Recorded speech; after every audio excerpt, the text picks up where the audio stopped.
Manchester. And this is a presentation all about making curriculum connections through a micro local historical site study, and how what started out as one thing in our curriculum evolved over time and connected to various aspects of our learning. You'll see some pictures in a minute of a place called Irlam Locks. It's on the Manchester Ship Canal, and this site is pretty dull and dreary on first inspection, but it's 1 mile from our school. Many students cross the canal every day. Many don't even know it exists. Most don't give it a second thought. It's part of the local landscape. To me, this was an injustice. The Manchester Ship Canal was a huge feat of engineering. It was called the Eiffel Tower of the Northwest. Pictures of the canal under construction inspired me to take students, and we decided we were going to take all of Year 8 on a walk, not all at once, in groups, to Irlam Locks, to see and to experience how this site that's pretty derelict now, it's not in use that much, actually was such a big deal. And to talk about the history of the site, interesting stories and anecdotes, and to talk about the evolution of the site itself, and seeing it in person alongside these photographs of it in the past. Students were really engaged with. Here's some pictures of some of our visits. So we had an initial inquiry where we focused on this as a site study, really as a sort of 5-week unit of work that would sit separate to any other units of work and to any other inquiries, obviously relating it to our wider studies of the Industrial Revolution.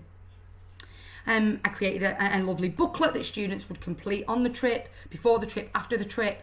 And it sat like that for a good couple of years. Found some really exciting sources. You can see on the left there the lyrics of a song written by a navvy about where he lived and the navvy huts and the navvy villages that were along the canal. And there were some navvy huts right by where our school is currently situated, which we were able to show photos of to the students. Archive maps, newspaper articles about accidents during the construction, and about the Queen visiting Manchester to officially open the canal. These sources really inspired students. They felt that they were really relevant to them. But the plot thickened in 2018 when completely separately, as part of our commemorations of the end of World War I, I found that there was a soldier called William Harris who had died in World War I, but was very, probably the most local soldier to my school who had died. But on the census, he had lived at age 1 at a navvy's hut, Irlam Road. I wanted to find out more. I wanted to find out about William's wartime experience. And interestingly, he'd been in the army before the war. He'd been separated from his family from age 11. He was in the 1st Battalion Welsh Guards. Some significance there. He may even have been in one of the photos that you see on the screen.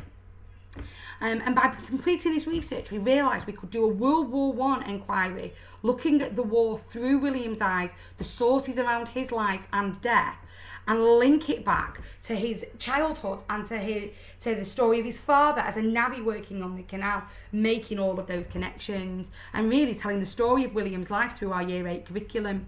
You can see a picture of his grave there. We visited that on our battlefields trip in 2019, which was really poignant.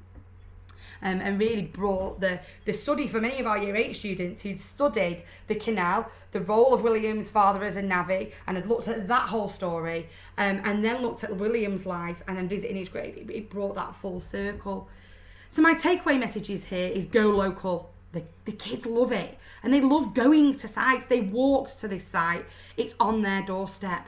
But by linking it to wider aspects of our curriculum and telling those stories and narratives, it was there without us having to look too hard.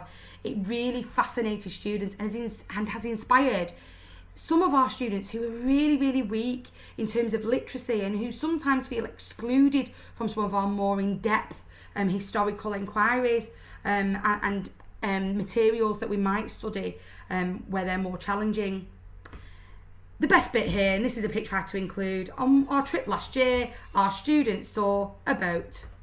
And it was the best thing. They absolutely loved it. So I thought I'd include that image just to finalise the presentation and just to summarise that go local make connections, let things evolve, and ultimately, I think my main point here is the students enjoy it.